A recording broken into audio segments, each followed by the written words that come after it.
সাফল্য বলতে কি বোঝান? এই সিস্টেম সাফল্য বলতে কি বোঝায়? এই ওয়ার্ল্ড অর্ডারটা সাফল্য বলতে কি বোঝায়? এই বস্তুবাদী জগৎটা আমাদেরকে সাফল্য বলতে আসলে কি বোঝায়? সাফল্য বলতে বোঝাচ্ছে ইমান।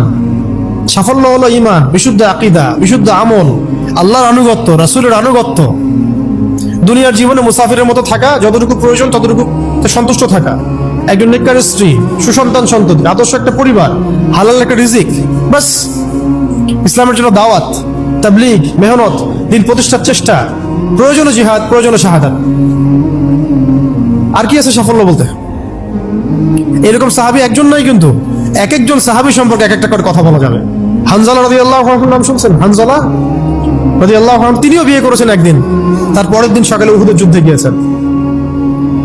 70টা আঘাত সহ্য করেছেন, বলা হচ্ছে কিতাবের মধ্যে 70-80টা আঘাত তার দেহে ছিল। শহীদ হয়েছেন।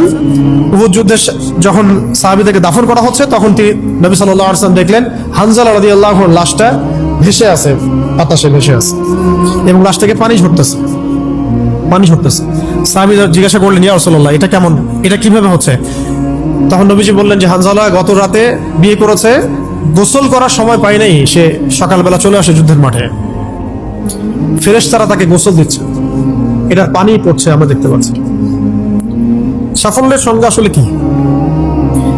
আল্লাহ পাক আমাদেরকে আসলে দুনিয়ার হাকিকত বোঝার তৌফিক দান। কিছু আইডিওলজি আছে যেটা আপনার ভিতর চলে আসলে বাকি সব ঠিক হয়ে যাবে।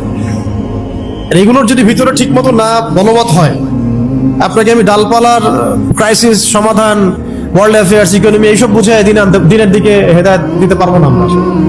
কিছু বিষয় ভিতর থেকে আসতে হবে, যে আগে আপনাকে হাকিকত বুঝতে হবে, আসলেই দুনিয়া কি, আখেরাত কি, গন্তব্য কোথায়, কোত্থেকে আসছি, কোথায় যাব, কোত্থেকে আসছি, আমরা যাব কোথায়, কোত্থেকে আসছি, যাব কোথায়, মাঝখানের সময় আমার কাজ কি, কে আমার নবী, কি আমার দিন, আমার দিনের মৌলিক বিষয়গুলো কি, দিনের ইলম কি, আমল সালেহ কি, দিন প্রতিষ্ঠার মেহনত কাকে বলে, কি করলে আল্লাহ পাক আমাকে কালকে আমাদের মাঠে নবীদের, শহীদদের, সিদ্দিকদের সাথে হাসর করাবেন।